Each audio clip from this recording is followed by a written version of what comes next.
Welcome to A Year of War and Peace. I'm your host, Brian E. Denton. A Year of War and Peace is a daily, year-long, chapter-by-chapter reading of and meditation on Leo Tolstoy's epic novel, War and Peace. In these videos and podcasts, you'll be treated to a free reading of one chapter per day of the novel, plus a reflective essay I've written individually tailored to that day's chapter. These readings are offered for free, though if you'd like to support me, you can do so in one of three ways. First, you could purchase my ebook, A Year of War and Peace. It features the entire novel, plus all of my reflective essays, and it's only $2.99 on Amazon.com. You could also become a patron at patreon.com/BrianEDenton. If you sign up there, you'll receive a sonnet once a month, plus a link to an ebook of my collected sonnets. Finally, if you like, you can make a one-time donation to my PayPal account. The email there is brianedenton@gmail.com. You can also use that email to contact me. I'd be happy to hear from you. Your support is greatly appreciated. Today's reading and reflection is on Chapter 19. Chapter 19. While these conversations were going on in the reception room and the princess's room, a carriage containing Pierre, who had been sent for, and Anna Mikhailovna, who found it necessary to accompany him, was driving into the court of Count Bezukhov's house. As the wheels rolled softly over the straw beneath the windows, Anna Mikhailovna, having turned with words of comfort to her companion, realized that he was asleep in his corner and woke him up. Rousing himself, Pierre followed Anna Mikhailovna out of the carriage and only then began to think of the interview with his dying father which awaited him. He noticed that they had not come to the front entrance but to the back door. While he was getting down from the carriage steps, two men, who looked like tradespeople, ran hurriedly from the entrance and hid in the shadow of the wall. Pausing for a moment, Pierre noticed several other men of the same kind hiding in the shadow of the house on both sides. But neither Anna Mikhailovna, nor the footman, nor the coachman, who could not help seeing these people, took any notice of them. "It seems to be all right," Pierre concluded, and followed Anna Mikhailovna. She hurriedly ascended the narrow, dimly lit stone staircase, calling to Pierre, who was lagging behind, to follow. Though he did not see why it was necessary for him to go to the Count at all, still less why he had to go back up to the back stairs, yet judging by Anna Mikhailovna's air of assurance and haste, Pierre concluded that it was all absolutely necessary. Halfway up the stairs, they were almost knocked over by some men who, carrying pails, came running downstairs, their boots clattering. These men pressed close to the wall to let Pierre and Anna Mikhailovna pass, and did not evince the least surprise at seeing them there. "Is this the way to the princess's apartments?" asked Anna Mikhailovna of one of them. "Yes," replied a footman in a bold, loud voice, as if anything were now permissible. "The door to the left, ma'am." "Perhaps the Count did not ask for me," said Pierre, when he reached the landing. "I'd better go to my own room." Anna Mikhailovna paused and waited for him to come up. "Ah, my friend," she said, touching his arm as she had done her son's when speaking to him that afternoon. "Believe me, I suffer no less than you do, but be a man." "But really, hadn't I better go away?" he asked, looking kindly at her over his spectacles. "Ah, my dear friend, forget the wrongs that may have been done to you. Think that he is your father, perhaps in the agony of death." She sighed.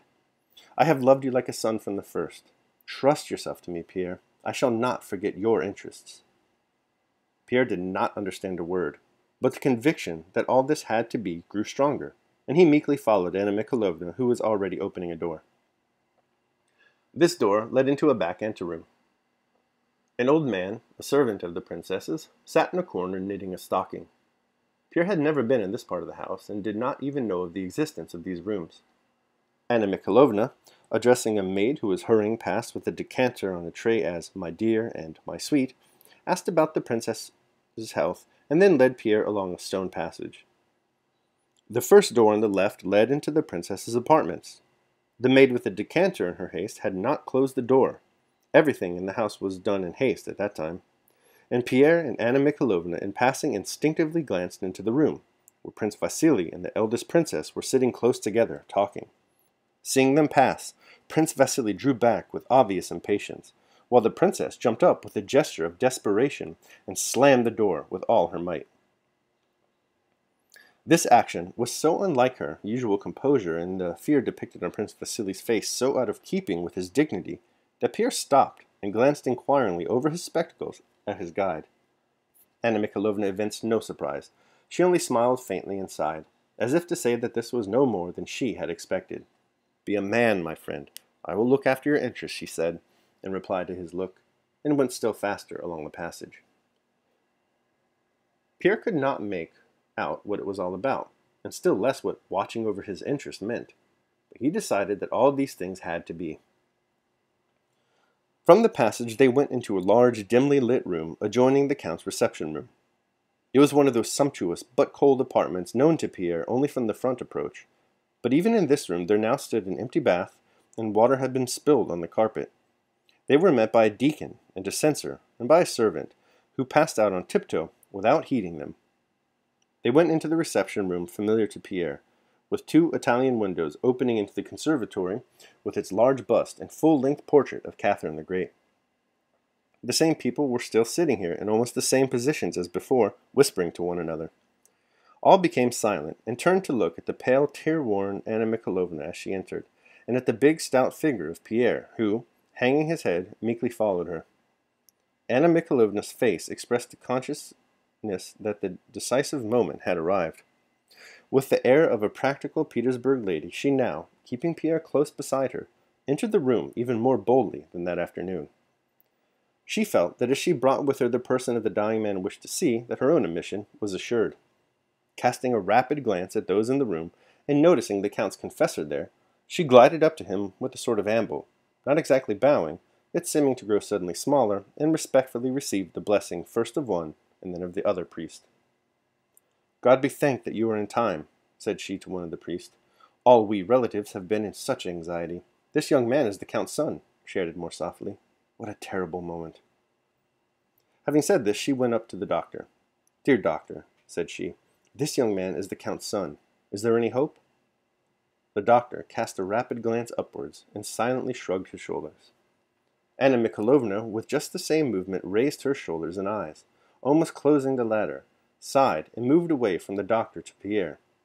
To him, in a particularly respectful and tenderly sad voice, she said, "Trust it is in mercy." And pointing out a small sofa for him to sit and wait for her, she went silently towards the door that everyone was watching, and it creaked very slightly as she disappeared behind it. Pierre, having made up his mind to obey his monitress implicitly, moved toward the sofa she had indicated. As soon as Anna Mikhalovna had disappeared, he noticed that the eyes of all in the room turned to him, with something more than curiosity and sympathy.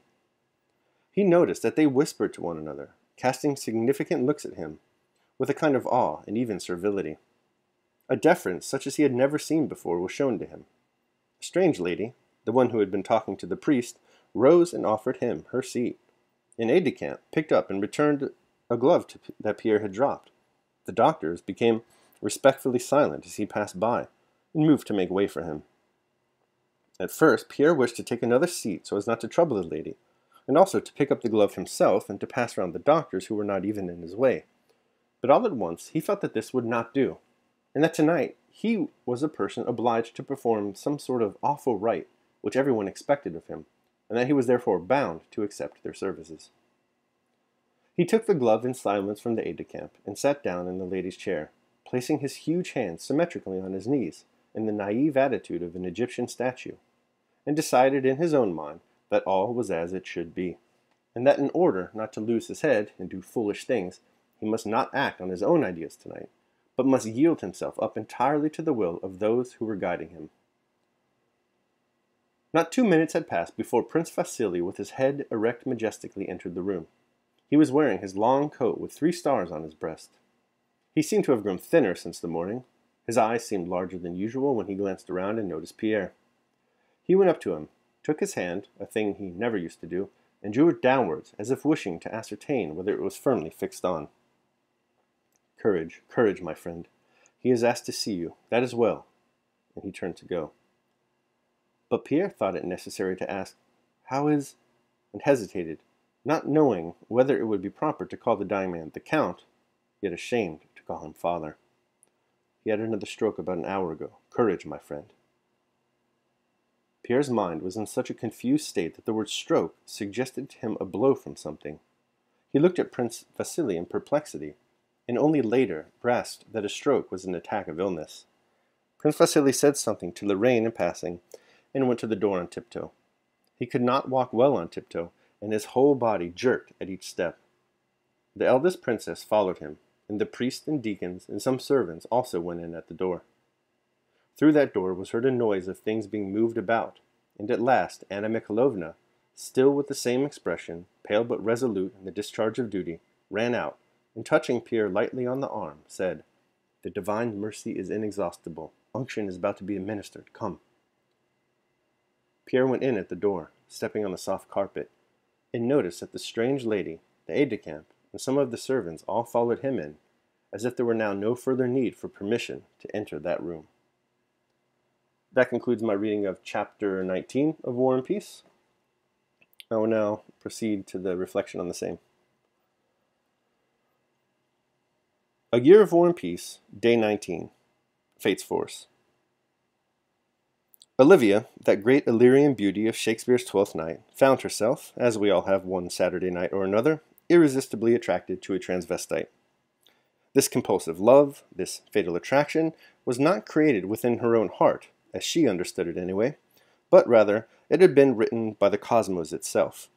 "Fate, show thy force," she cries. "Ourselves we do not owe. What is decreed must be, and this be so."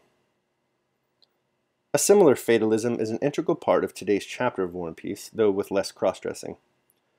4 times, an average of once per page, Pierre feels as if the night's events are guided by fate rather than his own volition. He first feels it as he follows Anna Mikhalovna from the carriage they took from the Rostov party into Count Bezukhov's mansion. Anna Mikhalovna moves with such confidence and purpose, Pierre reasons, that this moment could not be structured any other way. Confidence and purpose, as we know, are not Pierre's strong suits. But as the chapter progresses, as the conviction strengthens in him that everything has been preordained, things start to change. The reader notes a bit less confusion in Pierre, a bit more calmness. The behavior of others changes towards him also. Those around him treat him with more deference, more servility. Prince Vasily even takes him by the hand, something he has never done before, and he wishes him well. And with that, Pierre enters the chamber of his dying father to meet his fate. Tolstoy's fictional world has so far presented us with a diverse range of experience covering portraits of friendship, dysfunctional relationships, and filial duty. Our world is much messier. What are we to make of this mess? I like Pierre's approach in this chapter. He understands that the workings of the world are beyond his control, and so he decides to just go with it. Yet this isn't a complete resignation. Pierre does, after all, make the choice to follow Anna Mikhalovna's lead. His autonomy isn't totally erased. Much later in the novel, as Tolstoy investigates the causes of the Napoleonic Wars, we'll explore even more the tension between individual agency and historical determinism. For now, however, we'll have to settle on a way to live in this crazy world. Marcus, similarly to Pierre, has a suggestion. Daily Meditation. Whatever may happen to thee, it was prepared for thee from all eternity. And the implication of causes was from eternity spinning the thread of thy being, and of that which is incident to it. Whether the universe is a concourse of atoms, or nature is a system, let this first be established, that I am part of the whole which is governed by nature. Next, I am in a manner intimately related to the parts which are of the same kind as myself. For remembering this, inasmuch as I am a part, I shall be discontented with none of the things which are assigned to me out of the whole. For nothing is injurious to the part, if it is not for the advantage of the whole. For the whole contains nothing which is not for its advantage. And all natures indeed have this common principle. But the nature of the universe has this principle besides, that it cannot be compelled even by any external cause to generate harm to itself. By remembering, then, that I am part of such a whole, I shall be content with everything that happens. Marcus Aurelius, The Meditations. All right, that concludes my reading and reflection on Chapter 19 of War and Peace. Hope you liked it. Thanks so much for listening. Remember that if you'd like to support me, you can do so either by purchasing the ebook, A Year of War and Peace, becoming a patron at patreon.com, or making a one-time donation at PayPal. The links to all that are below. Tomorrow we will be reading and reflecting on Chapter 20 of War and Peace. I hope you'll join me. Until then, take care of yourselves and others.